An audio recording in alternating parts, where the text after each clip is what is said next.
12 ज्योतिर्लिंगों में सर्वोच्च केदारनाथ धाम की सच्ची कहानी है। कहते हैं कि केदारेश्वर ज्योतिर्लिंग के प्राचीन मंदिर का निर्माण पांडवों ने कराया था।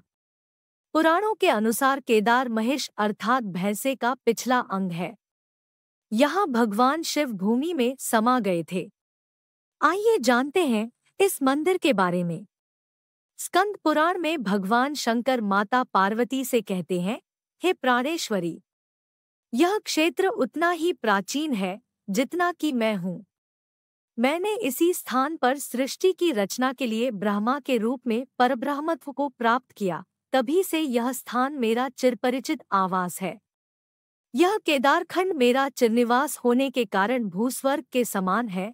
केदारखंड में उल्लेख है, अकृत्वा दर्शनम वैश्वय केदारस्याघ्नाशिन यो गच्छेद बद्री तस्य यात्रा निष्फलताम व्रजेत, अर्थात बिना केदारनाथ भगवान के दर्शन किए यदि कोई बद्रीनाथ क्षेत्र की यात्रा करता है तो उसकी यात्रा व्यर्थ हो जाती है।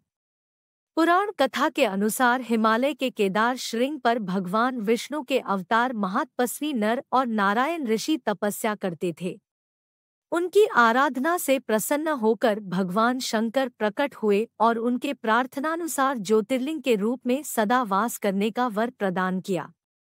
यह स्थल केदारनाथ पर्वतराज हिमालय के केदार नामक श्रृंग पर अवस्थित है। महाभारत के युद्ध में विजय होने पर पांडव भ्रातृहत्या के पाप से मुक्ति पाना चाहते थे। इसके लिए वे भगवान शंकर का आशीर्वाद पाना चाहते थे, लेकिन वे उन लोगों से रुष्ट थे। इसलिए भगवान शंकर अंतर्ध्यान होकर केदार में जा बसे। पांडव उनका पीछा करते करते केदार पहुंच ही गए। भगवान शंकर ने तब तक भैंसे का रूप धारण कर लिया और वे अन्य पशुओं में जा मिले। अथ भीम ने अपना विशाल रूप धारण कर 2 पहाड़ों पर पैर फैला दिया। अन्य सब गाय बैल और भैंसे तो निकल गए, पर शंकर जी रूपी भैंसे पैर के नीचे से जाने को तैयार नहीं हुए। भीम बलपूर्वक इस भैंस पर झपटे, लेकिन भैंस भूमि में अंतर्ध्यान होने लगा।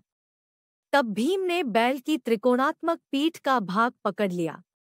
भगवान शंकर पांडवों की भक्ति दृढ़ संकल्प देखकर प्रसन्न हो गए। उन्होंने तत्काल दर्शन देकर पांडवों को पाप मुक्त कर दिया। उसी समय से भगवान शंकर भैंस की पीठ की आकृतिपिंड के रूप में श्री केदारनाथ में पूजे जाते हैं। दीपावली महापर्व के दूसरे दिन पड़वा के दिन शीत ऋतु में मंदिर के द्वार बंद कर दिए जाते हैं।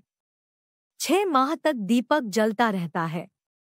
पुरोहित ससम्मान पट बंद कर भगवान के विग्रह एवं दंडी को 6 माह तक पहाड़ के नीचे ऊखीमठ में ले जाते हैं। 6 माह बाद मई माह में केदारनाथ के कपाट खुलते हैं। 6 माह मंदिर और उसके आसपास कोई नहीं रहता है, लेकिन आश्चर्य है कि 6 माह तक दीपक निरंतर जलता रहता है।